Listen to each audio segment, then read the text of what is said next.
शाम जिनकी नए झगड़ों में फसादों में कटी, रात बस खुदकुशी करने के इरादों में कटी, ऐसे कमबख्तों को मरने से बचा लूं तो हंसूं। भारत में रहना है तो भारत से प्यार करो, नहीं इस भारत से मुख मोड़ जाइए।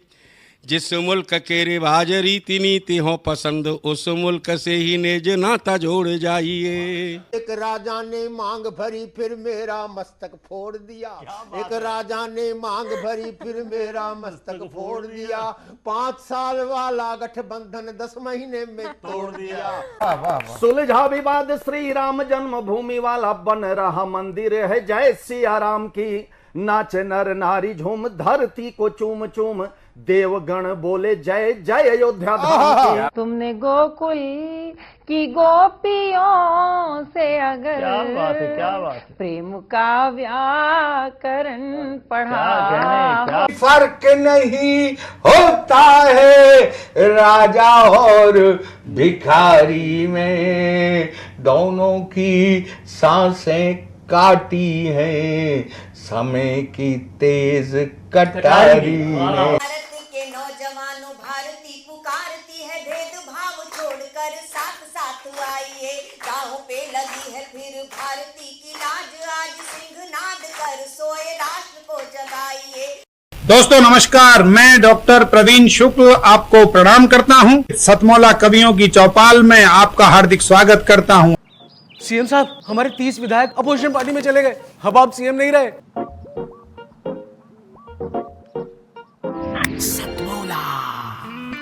तो अब नया सीएम कौन बन रहा है? चल सतमौला खाओ, कुछ भी पचाओ। नमस्कार मित्रों, मैं आपका भुवनेश सिंघल सतमौला कवियों की चौपाल के इस नए एपिसोड में आप सभी दर्शकों का स्वागत करता हूं, अभिनंदन करता हूं।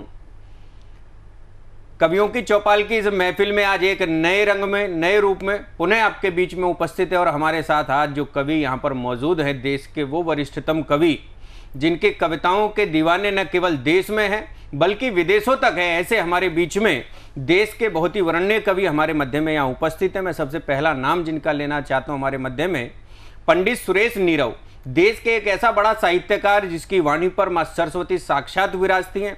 ऐसे पंडित सुरेश नीरव हमारे मध्य में उपस्थित है, मैं उनकी उपस्थिति का स्वागत करता हूं, अभिनंदन करता हूं। उसके बाद प्रियंका राय जी, जो आयु में बहुत छोटी है मगर कविता में यदि उनके कद को तोला जाए तो शायद आज जो देश के चुनिंदा कवि हैं, कवित्री हैं, उनमें आज वो शुमार हैं।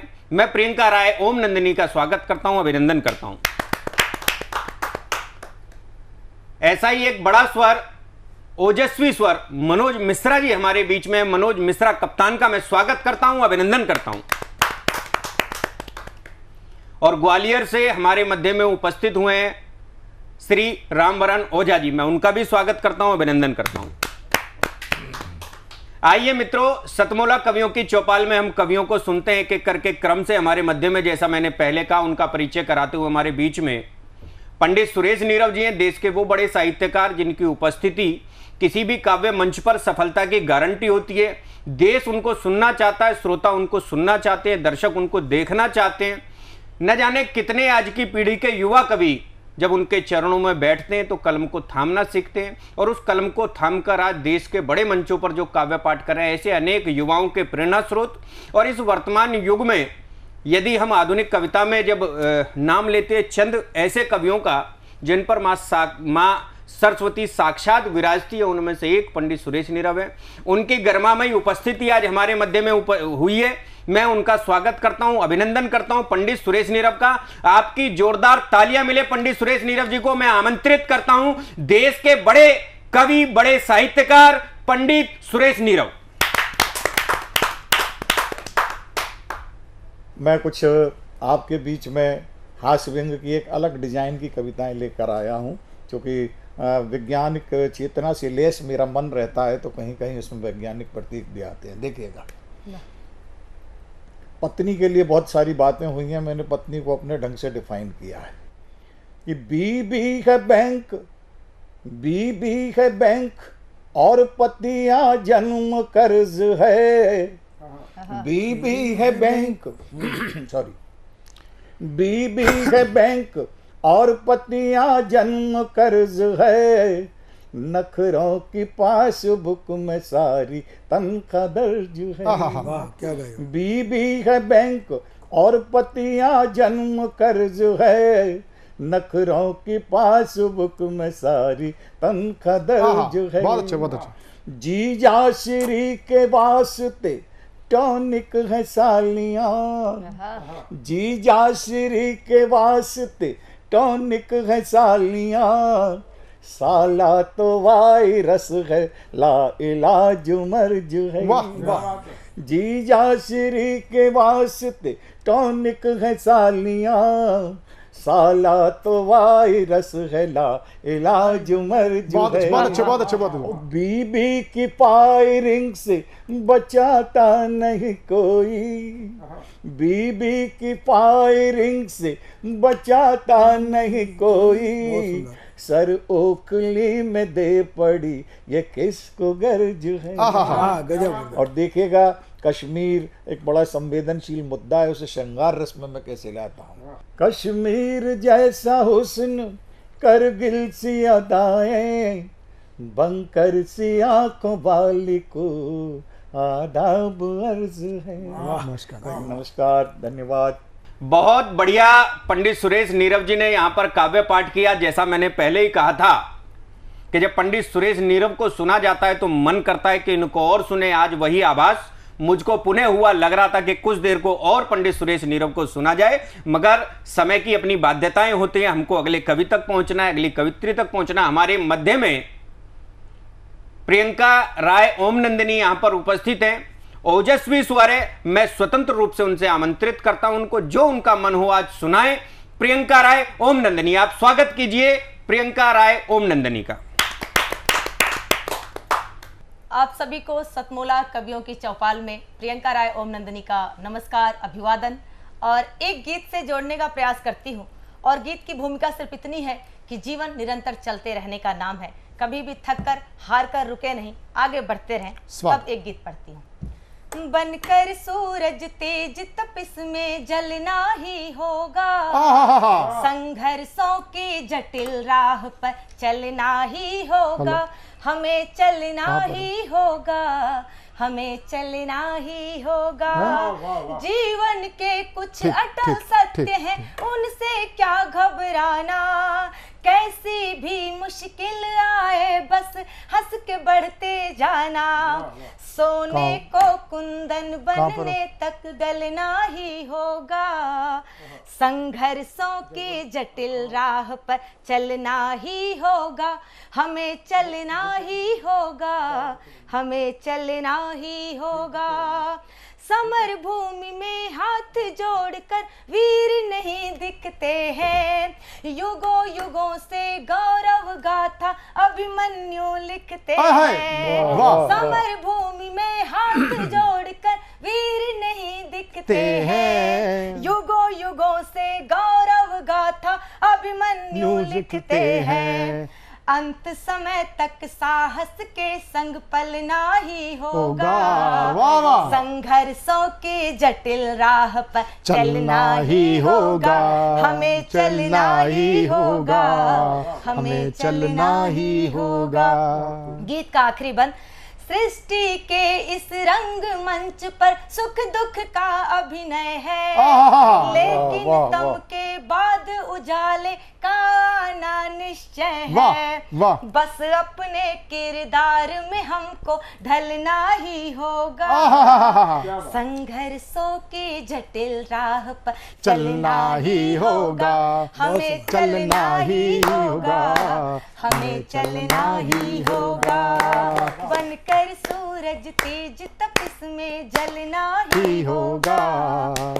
बहुत अच्छा प्रियंका जी, आपने निश्चित रूप से कहीं ना कहीं महिलाओं की संवेदनाओं को भी स्पर्श करने का जो प्रयास किया वो निश्चित रूप से हमारे दर्शकों को पसंद आएगा। मैं बहुत बहुत साधुवाद देता हूं प्रियंका, आपने कम उम्र में एक बड़ा नाम कमाया है। अगले कवि की ओर चलना चाहता हूं। हमारे मध्य में ओजस्वी स्वर मनोज मिश्रा कप्तान जी, आप स्वागत कीजिए मनोज मिश्रा कप्तान जी। बहुत बहुत धन्यवाद। सतमोला कवियों की चौपाल के सभी दर्शकों को प्रणाम करते हुए आज एक रचना ऐसी प्रस्तुत कर रहा हूँ। 500 वर्ष की पीड़ा के बाद एक ऐसी न्याय व्यवस्था स्थापित होती है जिसमें रामलला जी को उनका चबूतरा मिलता है। और मैं कविता पढ़ता हूँ, सुने आप। कि जन जन का ईमान खड़ा था, मर्यादित सम्मान खड़ा था, एक वाक्य में बात कहूँ तो सारा हिंदुस्तान खड़ा था। बिना किसी की हार बुरे दिन बीत गए हैं राम, मुकदमा जीत गए हैं राम, मुकदमा जीत गए हैं राम, बुरे दिन बीत गए हैं राम, मुकदमा जीत गए हैं राम। हे दुख हरण तुम्हारी जय हो, सीतावरन तुम्हारी जय हो, जन मन रंजन देने वाले पारा शरण तुम्हारी जय हो। उस समय रंजन गोगोई जी मुख्य न्यायाधीश थे और पारा शरण जी मुख्य अधिवक्ता थे। कि जन मन रंजन देने वाले पारा शरण तुम्हारी जय हो, लाखों ने है लड़ी लड़ाई, कोठारी से कितने भाई, कातर मन से सोड़ित धारा देख रही थी सरयू माई। भोर सरीखे युवा धर्म हित, 20-20, 25-25 साल के बच्चे, भोर सरीखे युवा धर्म हित, ढलकर बन गए शाम, मुकदमा जीत गए हैं राम, मुकदमा जीत गए हैं राम। और करते हैं हम सबका आदर, ईसा मूसा अन्य बिरादर, रखते सबसे भाईचारा, ओढ़ के समरसता की चादर। आखिर में वह दिन भी आया, बहुप्रतीक्षित दिन, आखिर में वह दिन भी आया, राम ही जाने राम की माया। धरती के न्यायाधीशों ने ईश्वर को फैसला सुनाया। विडंबना देखिए, धरती के न्यायाधीशों ने ईश्वर को फैसला सुनाया। सवा अरब की आंखें छलकी सुनकर ये परिणाम, मुकदमा जीत गए हैं राम, मुकदमा जीत गए हैं राम। और गीत का अंतिम बंद रखता हूं, सुने। कि सुनकर हैं गद गद नर नारी, गूंजे राम लला जयकारी। हे रघुनंदन यलख निरंजन, द्रबहु सो दशरथ यजिर बिहारी। हुआ सफल जन जन का नारा, कौन सा नारा? रामलला हम आएंगे, मंदिर वही बनाएंगे। आदरणीय सत्यनारायण मौर्य जी की पंक्तियां। कि हुआ सफल जन जन का नारा, वैभव देखेगा जग सारा। इतना सुंदर इतना प्यारा, स्वर्ग से सुंदर राम दुआरा, स्वर्ग से सुंदर राम दुआरा। चम चम चम चम चम चमकेगा नया अयोध्या धाम, मुकदमा जीत गए हैं राम, मुकदमा जीत गए हैं राम। बहुत बहुत धन्यवाद, बहुत बहुत जय जय श्री राम। बहुत अच्छे मनोज जी, निश्चित रूप से जैसी आपसे आशाएं थी, आप सदैव राष्ट्र की बात करते हैं, धर्म की बात करते हैं, समाज की बात करते हैं। और कहीं ना कहीं कविता का ये धर्म भी होता है कि वो उसमें धर्म की बात करे, समाज की बात करे, पुण्य की बात करे और राष्ट्र की बात करे। आप सदैव उस धर्म को निभाते हैं। बहुत बहुत बधाई और साधुवाद देता हूं मैं। अगले कवि की ओर चलना चाहते हैं। सतमोला कवियों के चौपाल में हमारे मध्य में ग्वालियर से पधारे हैं श्री रामबरन ओझा जी। बहुत ही वरिष्ठ कवि है, बहुत सिंपल सादगी से जिन्होंने कविताएं लिखी, विभिन्न विषयों पर लिखा, विभिन्न रसों पर लिखा। मैं उनको आमंत्रित करता हूं, आपकी जोरदार तालियां मिले श्री रामबरन ओझा जी। एक गीत मैं दे रहा हूँ, ये दुनिया का वो गीत है आर्य जी कि दुनिया में लोग कैसा बर्ताव करते हैं। तो ये बर्ताव का गीत है, सामाजिक व्यवस्थाओं का गीत है और सूफी गीत है कि दुनिया इधर उधर से डोले मुझको सोन चिड़ैया बोले, कि दुनिया इधर उधर को डोले मुझसे सोन चिड़ैया बोले, दुनिया इधर उधर को डोले मुझसे सोन चिड़ैया बोले, पत्थर लेकर हाथ खड़ी है जीवन की ये कठिन घड़ी है, ढूंढ रहा हूँ इस धरती पर खोया है विश्वास कहीं पर, कि पत्थर लेकर हाथ खड़ी है जीवन की ये कठिन घड़ी है, ढूंढ रहा हूँ इस धरती पर खोया है विश्वास कहीं पर, और भेद भाव वाली ये दुनिया, कि भेद भाव वाली ये दुनिया, मन का भेद न कुछ भी खोले मुझसे सोन चिड़ैया बोले मुझसे सोन चिड़ैया बोले, सत्य धर्म की डगर बताती रास्ते नए नए दिखलाती, कि सत्य धर्म की डगर बताती रास्ते नए नए दिखलाती, करने क्या आए धरती पर जाकर क्या बोलोगे ऊपर, कि सत्य धर्म की डगर बताती रास्ते नए नए दिखलाती, करने क्या आए धरती पर जाकर क्या बोलोगे ऊपर, खुद को तौल रही लाखों में, कि खुद को तौल रही लाखों में, मुझको दो पैसे में तौले दुनिया इधर उधर को डोले, इधर उधर को डोले मुझसे सोन चिड़ैया बोले। और आगे कि मैंने लोगों के कहने से क्या क्या किया, कि मैंने सब रस्ते अपनाए दुनिया ने जो जो बतलाए, कि मैंने सब रस्ते अपनाए दुनिया ने जो जो बतलाए, फिर भी हाथ नहीं कुछ पाया, हर रस्ते में धोखा खाया, और खुद ने बोला उल्टा सीधा, और खुद ने बोला उल्टा सीधा, मुझसे बोल रही बड़ बोले दुनिया इधर उधर को डोले मुझसे सोन चिड़ैया बोले, सोन चिड़ैया बोले।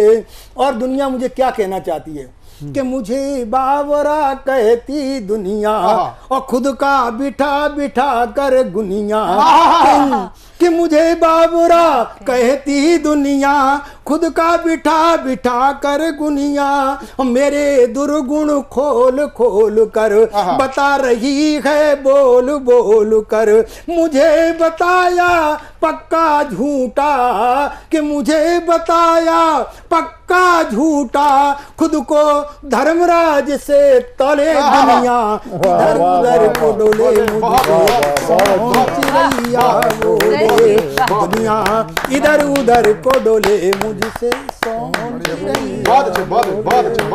नमस्कार, प्रणाम। बहुत अच्छे बहुत अच्छे। चलिए, और राम बरन ओझा जी की इन्हीं कविताओं के साथ अब एक छोटे से ब्रेक का समय हो गया। छोटा सा एक अल्प विराम लेते हैं, तब तक आप लीजिए सतमोला खट्टी मीठी गोलियों का चटकारा। मिलते हैं ब्रेक के बाद दोबारा। जितना जी में आए खाओ, बस खाते ही खाते जाओ, डरने की क्या बात है जब सतमोला साथ है। टेस्ट है इसका सबसे निराला, हर दिल पर जादू कर डाला, स्वाद स्वाद में जमकर खाया, सतमोला ने खूब बचाया। खाने से डरता है क्या सतमोला। चलिए, ब्रेक के बाद पुनः आपसे जुड़ते हैं। सतमोला कवियों की चौपाल में हमारे मध्य में यहाँ उपस्थित हैं देवेंद्र शर्मा देव जी। बहुत ही अच्छे कवि हैं, संवेदनाओं की कविताएं लिखते हैं, समसामयिक विषयों पर लिखते हैं, समाज की बात करते हैं, राष्ट्र की बात करते हैं। मैं स्वतंत्र रूप से उनको आमंत्रित करता हूं कि जो उनका मन हो सुनाए। आपकी जोरदार तालियां मिले देवेंद्र शर्मा देव जी। मैं देवेंद्र शर्मा देव आप सभी का सतमोला कवियों की चौपाल में हार्दिक स्वागत करता हूं। और रखता हूँ एक कविता, माँ से संबंधित एक गीत आपके समक्ष प्रस्तुत करता हूँ कि माँ की गोदी से भला नहीं सुरक्षित गेह, कहाँ सकल संसार में माँ के जैसा स्नेह। वाह, बहुत बढ़िया, बहुत अच्छे। बहुत बहुत आभार। गीत प्रस्तुत है। तेरी यादें दिल को तड़पाती हैं माँ। क्या बात। तेरी यादें दिल को तड़पाती हैं माँ।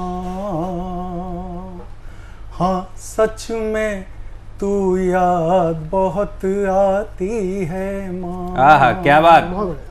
तेरी यादें दिल को तड़पाती हैं माँ। हाँ सच में तू याद बहुत आती है। क्या बात, क्या बात। सब त्योहार लगे हैं सूने सूने से, कहाँ नजर आती है अब तू ढूंढे से। सब त्योहार लगे हैं सूने सूने से, कहाँ नजर आती है अब तू ढूंढे से। नजर ढूंढती तुझको रह जाती है। क्या बात है, बहुत अच्छे भाई, बहुत अच्छा, बहुत बढ़िया देवेंद्र जी। वाह वाह वाह। तू याद बहुत आती है माँ। कहने को तो माँ तेरा प्रतिरूप हूँ मैं। तू थी शीतल छाँव सुलगती धूप हूँ मैं। कहने को तो माँ तेरा प्रतिरूप हूँ मैं। तू थी शीतल छाँव सुलगती धूप हूँ मैं। बिन तेरे ये धूप झुलस जाती है माँ। क्या बात। हाँ सच में तू याद बहुत आती है माँ। वाह वाह वाह। कब समझा मैं माँ तब तेरी बातों को, मुझ पर जो न्योछावर की उन रातों। बहुत सुंदर, बहुत बढ़िया, बहुत बढ़िया। कब समझा मैं माँ तब तेरी बातों को, मुझ पर जो न्योछावर की उन रातों को। ये अब मेरे जीवन की थाती है माँ। क्या बात है भाई, बहुत अच्छे भाई। बहुत बढ़िया। हाँ सच में तू याद बहुत आती है माँ। स्मृतियों से भाव विहल हो जाता हूँ। तेरे आशीषों में तुझको पाता हूँ। स्मृतियों से भाव विहल हो जाता हूँ। तेरे आशीषों में तुझको पाता हूँ। तू क्या थी ये बात समझ आती है। बहुत अच्छे, बहुत मार्मिक। हाँ सच में तू याद बहुत आती है माँ। हाँ सच में तू याद बहुत आती है माँ। बहुत बढ़िया भाई, बहुत अच्छे भाई, बहुत अच्छे देवेंद्र शर्मा देव जी। निश्चित रूप से आपने, जैसा मैंने कहा था कि संवेदनाओं की कविताएं बहुत अच्छी सुनाते हैं, और माँ पर जो आपने काव्य पाठ किया निश्चित रूप से दर्शकों के हृदय में सीधे उतरा होगा। बहुत बहुत बधाई देता हूँ आपको, साधुवाद देता हूँ एक अच्छे गीत के लिए। और कहा गया है कि कई बार हमारे देश के बड़े कवि हैं हरिओम पवार जी, वो भी कहा करते हैं कि काव्य मंचों की जान यदि आज भी शेष है तो गीतों के माध्यम से।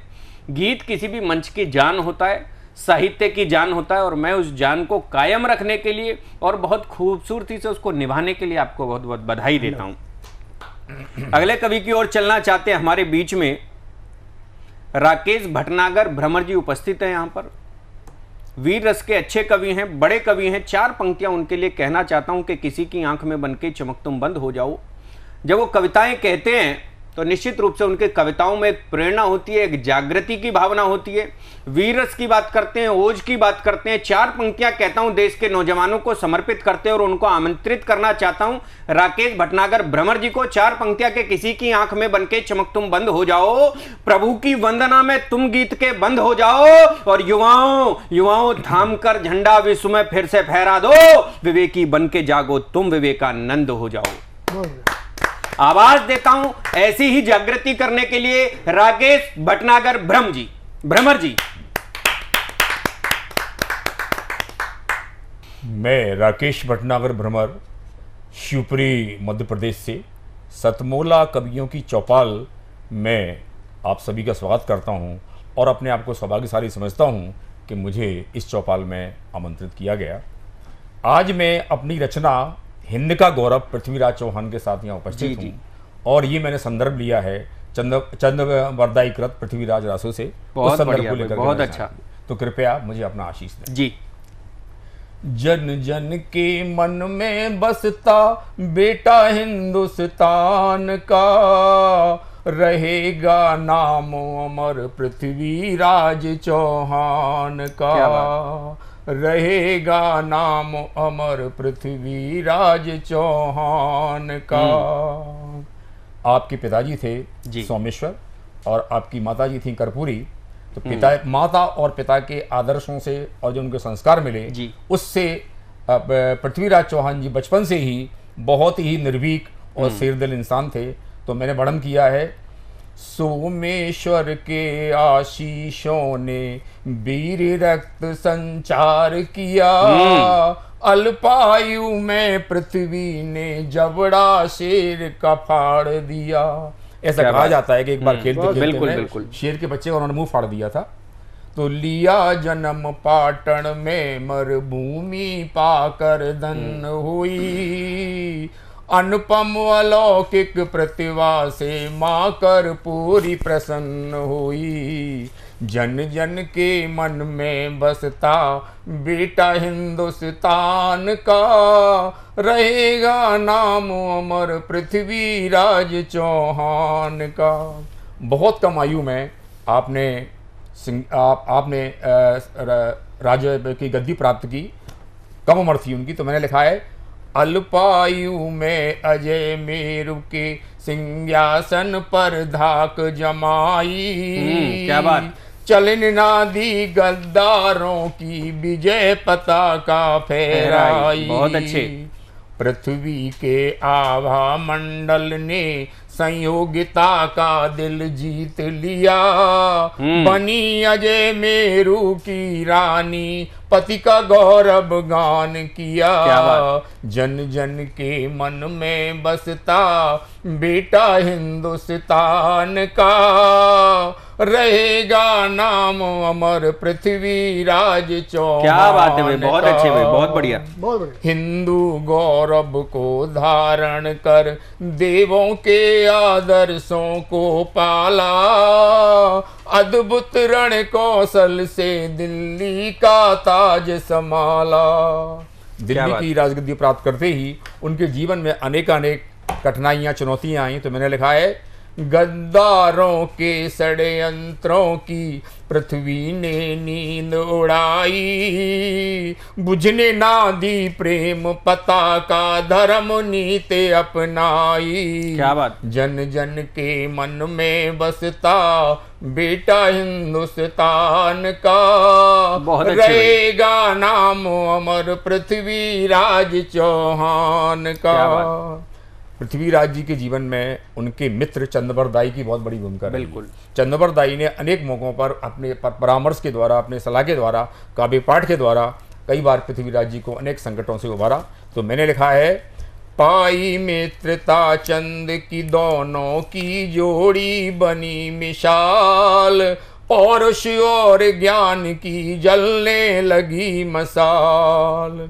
पग पग पर चंद ने पृथ्वी की जान बचाई, पापियों के षड्यंत्रों में जमकर सेंध लगाई। जन जन के मन में बसता बेटा हिंदुस्तान का, रहेगा नाम अमर पृथ्वीराज चौहान का। इतिहास में अंकित है कि मोहम्मद गौरी ने 17 बार आक्रमण किया और 17ही बार पृथ्वीराज जी ने उनको पराजित किया। तो मैंने लिखा है, हिंद पर कब्जे की योजना गौरी की बेकार हुई, हारा 17 बार रण में पृथ्वी की जय जयकार हुई। घृणा की ज्वाला में जलकर जयचंद गौरी का भागीदार हुआ, धोखे से पकड़ा पृथ्वी को शेर असहाय मजबूर हुआ।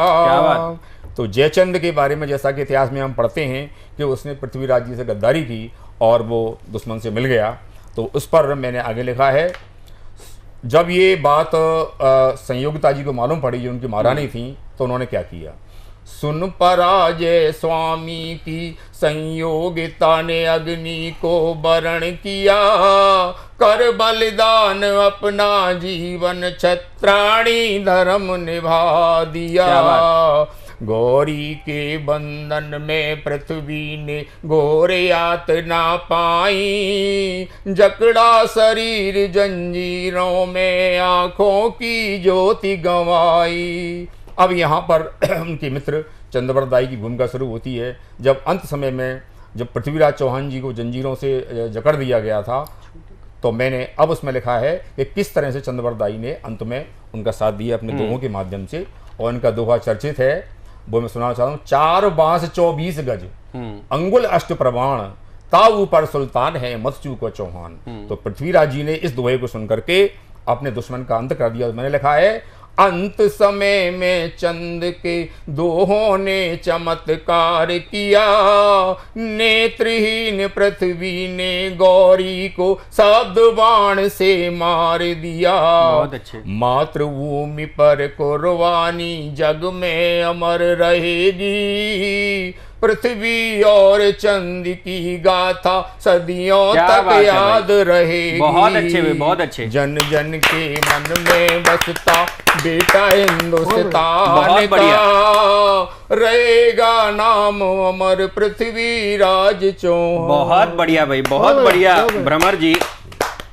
निश्चित रूप से जब कविताएं अपने देश के महानायकों पर लिखी जाएंगी तो हमारी आने वाली पीढ़ी के मन में राष्ट्रवाद की उस भावना का तीव्रतम संचार होगा जो इस देश को सुरक्षित रखने का कार्य करेगी, देश के वैभव को बढ़ाने का कार्य करेगी। मैं बहुत बहुत साधुवाद देता हूं आपको भ्रमर जी। आपने एक बहुत ही अच्छे पात्र पर और बड़ा ही ऐतिहासिक पात्र में अपने दर्शकों को बता देना चाहता हूं। सभी सुधी दर्शक यहां पर हमको सुन रहे हैं, सबको ये इतिहास पता है। मोहम्मद गौरी ने जब पृथ्वीराज चौहान पर 17 बार आक्रमण किया और 17 बार पृथ्वीराज चौहान जीते, एक मर्यादा को निभाते हुए, भारत की उस गौरवशाली परंपरा, उस संस्कृति को निभाते हुए जहां शत्रु को भी क्षमादान करने का हमारा संकल्प रहता, उस परिस्थितियों में जब एक बार मोहम्मद गौरी जीत गया और पृथ्वीराज चौहान हार गए, तो मोहम्मद गौरी ने एक बार भी पृथ्वीराज चौहान के ऊपर दया नहीं की। उनको गजनी लेकर चला गया, अपने अफगानिस्तान में लेकर जब वो उनको गया, अफगान में लेकर गया, तब उसके ऊपर उन्होंने बेहद अत्याचार किया गौरी ने। और तब की वो परिस्थितियां देखिए कि एक भारत का राजा हथकड़ियों से बंधा हुआ, उसकी आंखें निकाल ली गई।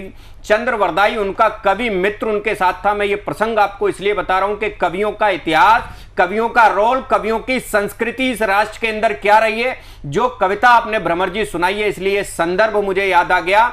जब चंद्रवरदाई और पृथ्वीराज चौहान को बांधकर ले गया मोहम्मद गौरी, तब उन्होंने उसको घायल कर दिया। और उस घायल परिस्थितियों में जब पृथ्वीराज चौहान के आंख भी नहीं थी, तब किसी ने बताया कि पृथ्वीराज चौहान शब्द भेदी बाण चलाना जानता है। तब गौरी ने कहा कि इतना ही बड़ा योद्धा है तो जरा मुझे शब्द भेदी बाण चलाकर दिखा। मैं ऊपर बैठा हूं। वो कहते हैं कि काफी ऊपर ऊंचाई पर जाकर सुल्तान गौरी जब बैठ गया, पृथ्वीराज चौहान ने का जब तीर का संधान उन्होंने किया तो इशारों में एक कवि ने अपना कर्तव्य निभाते हुए चंद्रवरदाई ने इशारों में कहा, कविता के माध्यम से कहा कि 4 बास 24 गज, इशारा दिया, संकेत दिया कि सुल्तान कहां पर बैठा है, आंखें घायल हैं, आंखें उसके है नहीं। और देखिए किस प्रकार से उन्होंने गौरी का वध किया। एक घायल शेर ने भी जब कहा, चंद्रवरदाई ने कविता के रूप में एक दोहा सुनाते हुए कहा कि 4 बास 24 गज, अंगुल अष्ट प्रमाण, और ता ऊपर सुल्तान है, मत चूके चौहान। और ये शब्द कहने की देर थी, ऐसा तीर चला, सीधा नापता हुआ मोहम्मद गोरी की छाती को भेद गया और वहीं पर मोहम्मद गोरी ढेर हो गया। ये भारत का गौरवशाली इतिहास, ये भारत के कवियों का गौरवशाली इतिहास। इसलिए बधाई देता हूं, बहुत बहुत साधुवाद देता हूं भ्रमर जी को, बहुत बहुत साधुवाद आपको भ्रमर जी, आपने एक अच्छे विषय पर कविता लिखी। अगले कवि की ओर चलना चाहता हूं, रस का परिवर्तन करना चाहता हूं। हमारे बीच में आगरा से पधारे हैं रजनीश उपाध्याय जी। श्रृंगार की बहुत सुंदर कविताएं लिखते हैं। श्रृंगार रसों को कई बार हम कविता में कहते हैं कि रसों का राजा होता है, रसराज कहा गया है श्रृंगार को। उस विषय पर कविता हमारे बीच आगरा से लेकर आए हैं रजनीश उपाध्याय जी। उनकी उपस्थिति को प्रणाम करते हुए आमंत्रित करता हूं, आपकी जोरदार तालियां मिले रजनीश उपाध्याय जी। नमस्कार। सतमोला कवियों की चौपाल में आप सबको प्रणाम करता हूं, आप सबको नमन करता हूं, सारे दर्शकों को भी प्रणाम नमन करता हूं और बिना किसी भूमिका के 4 पंक्तियों से अपनी बात शुरू करता हूं। मोहब्बत में भी करता हूं मगर दिल साफ रखता हूं। मोहब्बत में भी करता हूं मगर दिल साफ रखता हूं। न मन में वासना कोई न कोई पाप रखता हूँ। और वही महबूब है मेरे, वही मेरी इबादत है। क्या बात। वही महबूब है मेरे, वही मेरी इबादत है। मैं अपने मन के मंदिर में सिर्फ माँ बाप रखता हूँ। अपने मन के मंदिर में सिर्फ माँ बाप रखता हूँ। बहुत बहुत धन्यवाद। 4 पंक्तियां और देखें जी। न चांदी याद आती है, न सोना याद आता है। न चांदी याद आती है, न सोना याद आता है। हमें परदेस में वो घर का कोना याद आता है। बहुत अच्छे। हमें परदेस में वो घर का कोना याद आता है। हंसी दर है, हंसी घर है, हंसी है मखमली बिस्तर। हंसी दर है, हंसी घर है, हंसी है मखमली बिस्तर। मगर फिर भी हमें माँ का बिछौना याद आता है। बहुत अच्छे। मगर फिर भी बहुत बढ़िया। हमें माँ का बिछौना याद आता है। बहुत बहुत धन्यवाद। और 4 पंक्तियां देखें जी। कि हजारों ही तरीकों से ये अपना काम करती है। हजारों ही तरीकों से ये अपना काम करती है। न जाने मुफलिसी किस किस तरह बदनाम करती है। मेरे इन भूखे बच्चों को फकत मिल जाए 2 रोटी। मेरे इन भूखे बच्चों को फकत मिल जाए 2 रोटी। कोई माँ इसलिए भी अपना तन नीलाम करती है। कोई माँ इसलिए भी अपना तन नीलाम करती है। और 4 पंक्तियां देखें कि बनावट से हकीकत का कभी साझा नहीं होता। बनावट से हकीकत का कभी साझा नहीं होता। किवाड़ों से किसी के घर का अंदाजा नहीं होता। क्या बात, क्या बात। कलंदर कुछ सिकंदर से ज्यादा मस्त रहते हैं, कलंदर कुछ सिकंदर से ज्यादा मस्त रहते हैं। बड़े महलों में रहने से कोई राजा नहीं होता, बड़े महलों में रहने से कोई राजा नहीं होता। और 4 पंक्तियां देखें कि क्षमा के पास परवाना जवानी छोड़ जाता है। क्या बात। क्षमा के पास परवाना जवानी छोड़ जाता है, मोहब्बत में शहादत की कहानी छोड़ जाता है। और भ्रमर के प्यार की चाहत जरा पूछो कुमुदनी से, भ्रमर के प्यार की चाहत जरा पूछो कुमुदनी से। कली के जर्रे जर्रे पे निशानी छोड़ जाता है, क्या बात। कली के जर्रे जर्रे पे निशानी छोड़ जाता है। और देखिए 4 पंक्तियां कि गर्दिश के दानवों ने इतना डरा दिया, गर्दिश के दानवों ने इतना डरा दिया, इतना डरा दिया, इतना डरा दिया। मजबूरियों ने उसे खुद हरा दिया। क्या बात। मजबूरियों ने उसे खुद हरा दिया।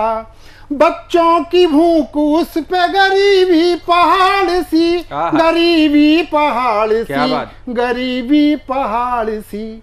गुर्बत ने माँ के जिस्म का सौदा करा दिया। क्या बात, क्या बात। गुर्बत ने माँ के जिस्म का सौदा करा दिया। जय हिंद, जय भारत। बहुत बढ़िया, बहुत बढ़िया भाई, बहुत अच्छे। उपाध्याय जी बहुत बढ़िया। रजनीश उपाध्याय जी ने बहुत ही मार्मिक कविता यहाँ पर आपके बीच रखी कि गुर्बत ने माँ के जिस्म का सौदा करा दिया। मित्रों, ये उधर की आग, ये पेट की भूख न जाने जीवन में कौन सा समझौता करा दे आपसे। बहुत ही मार्मिक रचना। मेरे को 4 पंक्तियां कभी अपनी कही याद आती हैं कि घर की इज्जत को बचाने के लिए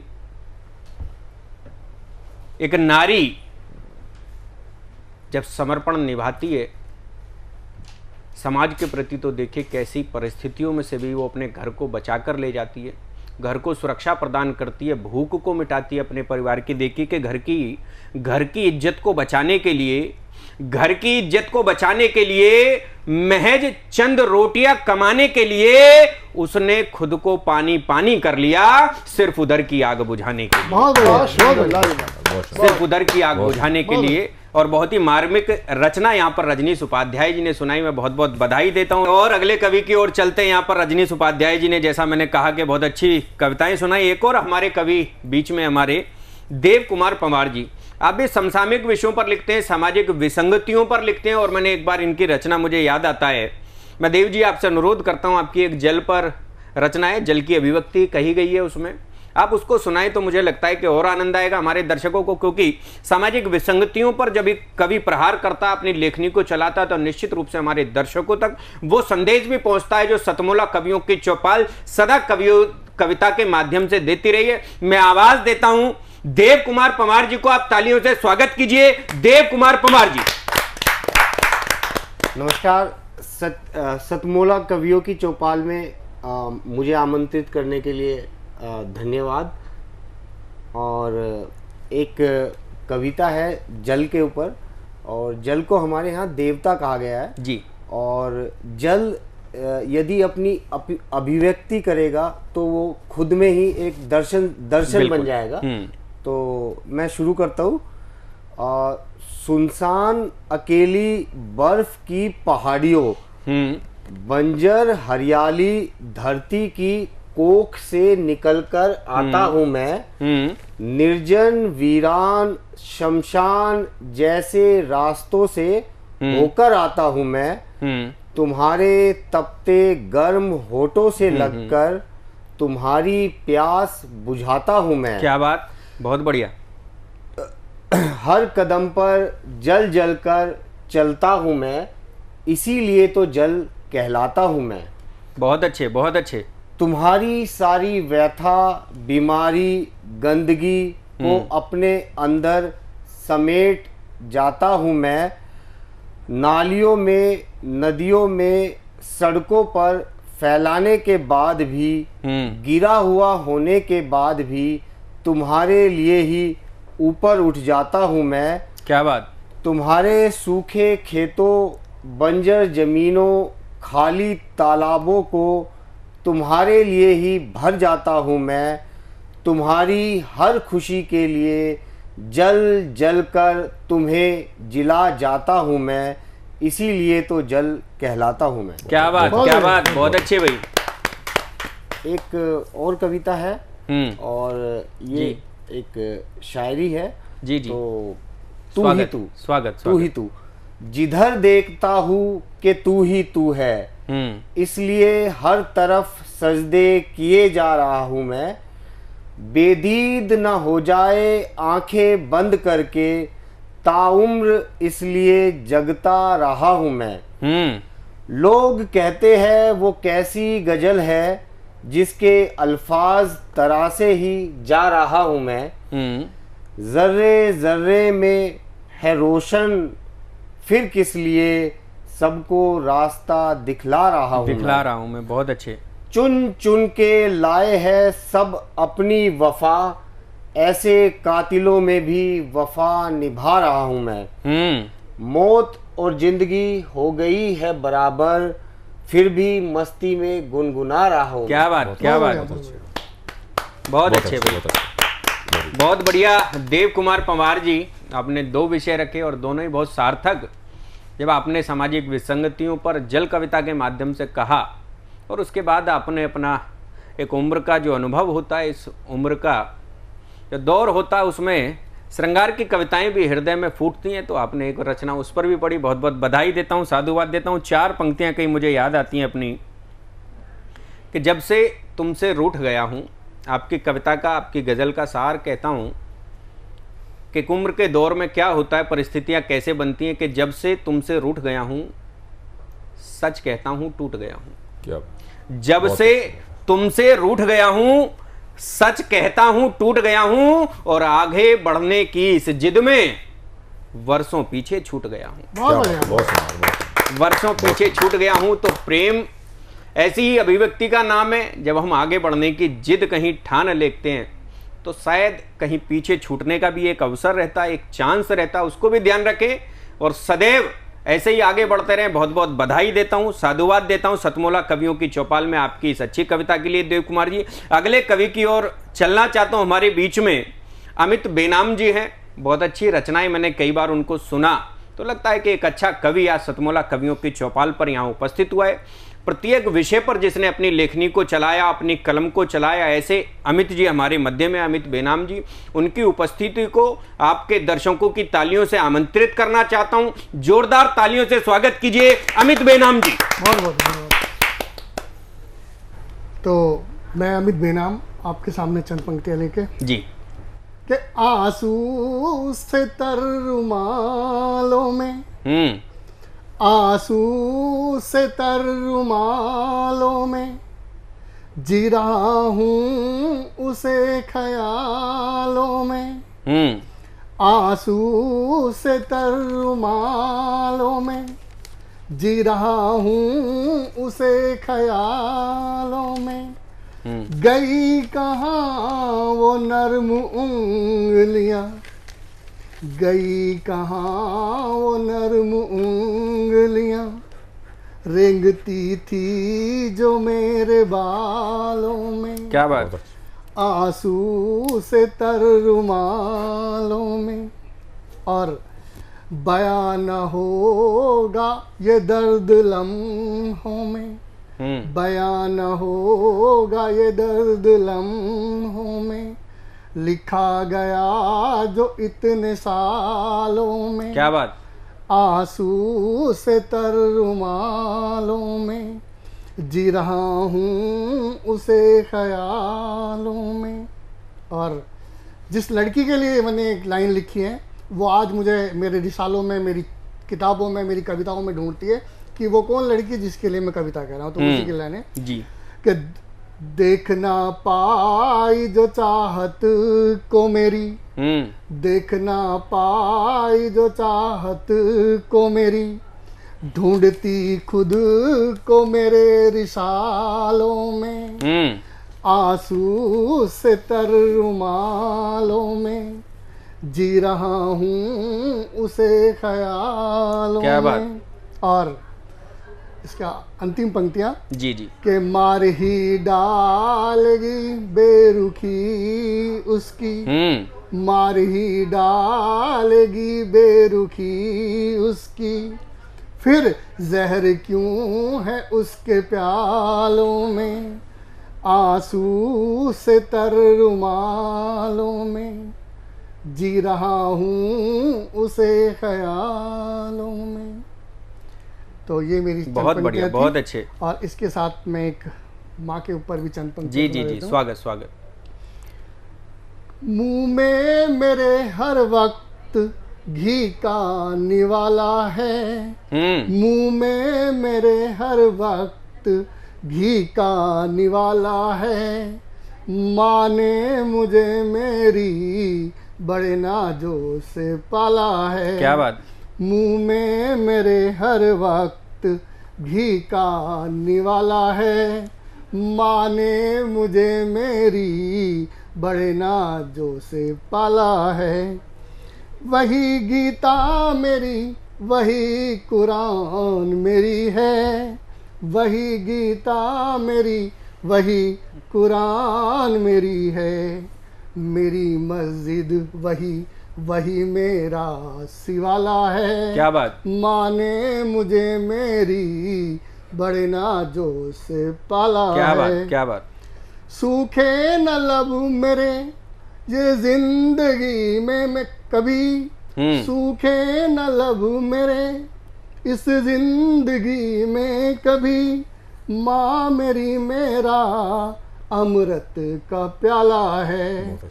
मुंह में मेरे हर वक्त घी का निवाला है। क्या बात। माँ ने मुझे मेरी बड़े नाजों से पाला। बहुत अच्छे भाई, बहुत अच्छे, बहुत बढ़िया अमित बेनाम जी।